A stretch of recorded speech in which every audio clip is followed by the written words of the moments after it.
A ver, el final de la Unión Soviética fue sin duda uno de los eventos que marcaron el siglo XX, ¿no? Y lo que más sorprendió a todo el mundo fue la velocidad. Parecía que se caía de un día para otro, pero la verdad es que no fue algo repentino, para nada. Ese colapso fue en realidad el final de un larguísimo proceso de deterioro.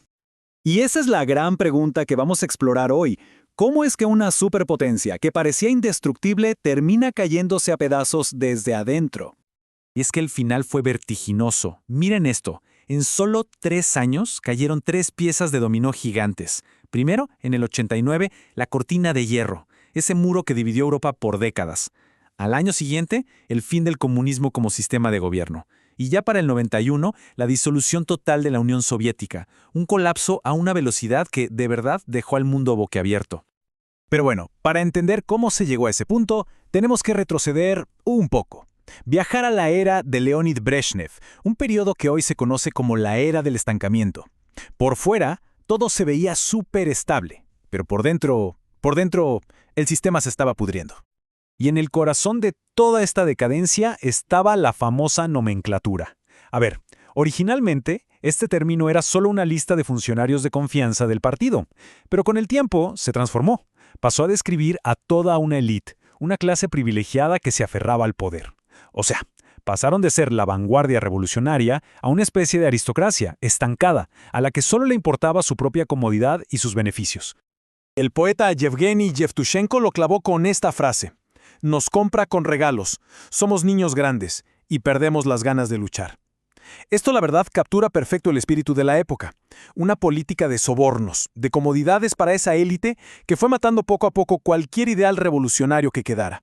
Y esta desigualdad no era sutil, ¿eh? Era algo inmenso y súper visible.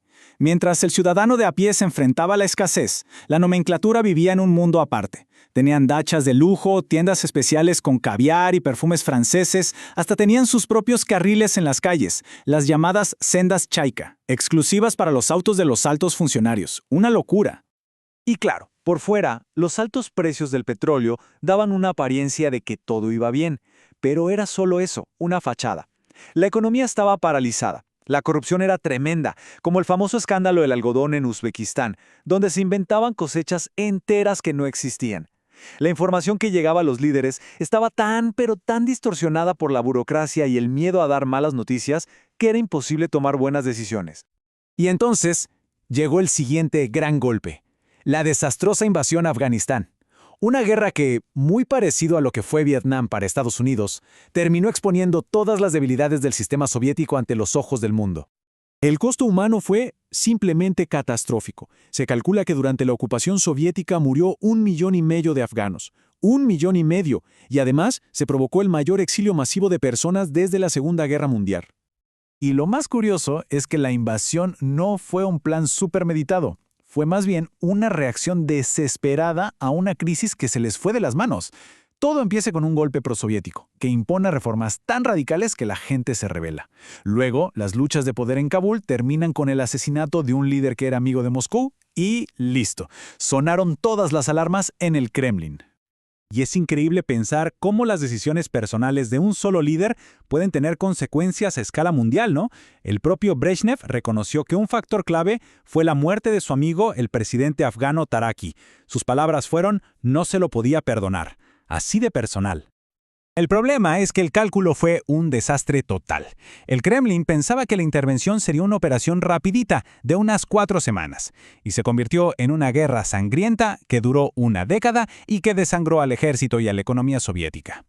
Es en medio de toda esta crisis que llega al poder Mikhail Gorbachev, un reformista de una generación completamente nueva. Su plan era reparar el sistema, arreglarlo. Pero lo que hizo, sin querer, fue desatar una especie de explosión controlada, que terminó por demolerlo todo. Hubo un evento que fue el catalizador de todo: el desastre de Chernóbil. Explota el reactor y durante días el gobierno guarda silencio, lo niega todo. Para cuando finalmente admiten que hubo un accidente, la nube radiactiva ya estaba viajando por toda Europa. La forma en que manejaron esto dejó en evidencia la incompetencia y el secretismo del sistema. Y como respuesta directa a esa cultura de secretismo que Chernóbil expuso de forma tan brutal, Gorbachev lanzó la Glasnost, que significa transparencia. Por primera vez en décadas se permitió la crítica pública, la libre circulación de información. Era su arma para luchar contra la mentira que estaba en los cimientos del sistema. Y junto con la glasnost vino la perestroika, o reestructuración. Este era ya el plan práctico. Modernizar la economía, la política, introducir elementos de mercado, algo de democracia. La idea era revitalizar el sistema comunista, darle un nuevo aire. Pero la explosión se salió de control. La intención era buena, fortalecer el sistema. ¿El resultado? Todo lo contrario. La libertad de expresión despertó nacionalismos que llevaban décadas reprimidos. Las reformas económicas, en lugar de ayudar, causaron un caos tremendo y la producción se vino abajo. La apertura no revitalizó el comunismo, sino que expuso que era un sistema ilegítimo y al final aceleró su caída. Entonces, después de ver todo esto, la pregunta cae por su propio peso. ¿Estaba el sistema condenado a fracasar desde el principio? ¿Fue una serie de malos pasos? ¿O era algo inimitable, algo que estaba en su ADN? A nivel práctico, los fallos eran más que obvios. Tantas décadas de represión habían matado cualquier apoyo real. La falta de libertad impedía corregir el rumbo como lo haría cualquier democracia. Las verdades oficiales hacían imposible gobernar con datos reales. Y bueno, el miedo y la corrupción habían creado un monstruo tan complejo que, como dijo un diplomático una vez, nadie lo conocía, ni siquiera los que mentían. Pero, ¿y si había un fallo más profundo, más fundamental? Mucho antes de que todo se derrumbara, el economista Friedrich von Hayek dijo que el sistema soviético era imposible desde su concepción, y no por razones políticas, sino por algo que él llamó el problema del conocimiento.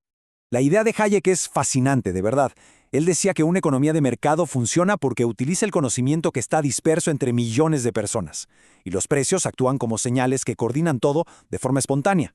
En cambio, una economía planificada necesita que una autoridad central lo sepa todo para tomar decisiones, una tarea humanamente imposible. El resultado, según Hayek, era inevitable: ineficiencia, escasez y desperdicio. Y esto nos deja con una última reflexión. Pensemos en todo: la rigidez, la corrupción y sobre todo este posible fallo fundamental de diseño. ¿Se podría haber salvado el sistema soviético?